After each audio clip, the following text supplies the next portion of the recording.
আজকে তোমাদের সামনে তুলে ধরব দশম শ্রেণীর তৃতীয় অধ্যায়। এর আগে প্রথম অধ্যায় এবং দ্বিতীয় অধ্যায় থেকে 4 মার্কের প্রশ্নগুলো দেওয়া হয়েছে।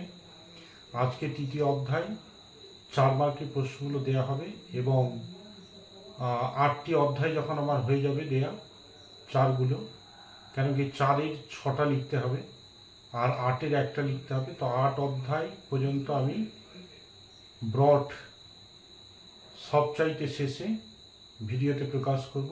ওর মধ্যে খুব অল্পের মধ্যেই 2024 থেকে 25-এর মধ্যে আসবে। আমার চ্যানেলটিকে পেতে তোমরা সাবস্ক্রাইব, লাইক এবং শেয়ার করতে ভুলো না।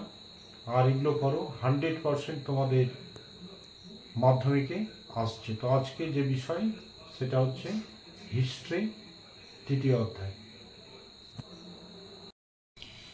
হ্যাঁ, তো আজকে দশম শ্রেণীর হিস্ট্রি থেকে তৃতীয় অধ্যায় প্রতিরোধ ও বিদ্রোহ বৈশিষ্ট্য ও বিশ্লেষণ চ্যাপ্টার থেকে।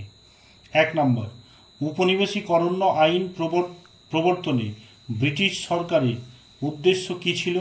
এই আইন প্রবর্তনের ফলে আদিবাসীদের প্রতিক্রিয়া কী ছিল? ভেরি ভেরি ইম্পর্টেন্ট প্রশ্ন 2024-25-এর জন্য এটি। 2 নম্বর, কী উদ্দেশ্যে উপনিবেশিক সরকার অরণ্য আইন প্রণয়ন করেন? 3 নম্বর, রংপুর বিদ্রোহ সম্পর্কে কী জানো? 4 নম্বর, চুয়াড় বিদ্রোহের গুরুত্ব বা ফলাফলগুলি বিশ্লেষণ করো। 5 নম্বর, কোল বিদ্রোহের সংক্ষিপ্ত পরিচয় দাও। 6 নম্বর, সাঁওতাল বিদ্রোহের প্রধান কারণ কী ছিল? 7 নম্বর, গুপ্ত বিদ্রোহের মুন্ডা বিদ্রোহের প্রকৃতি ও চরিত্র বিশ্লেষণ করো। 8 নম্বর, সন্ন্যাসী ও ফকির বিদ্রোহের কারণ কী ছিল?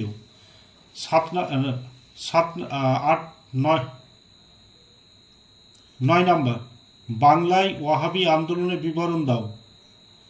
10 নম্বর, বাংলায় ওয়াহাবি আন্দোলনের চরিত্র ও প্রকৃতি বিশ্লেষণ করো।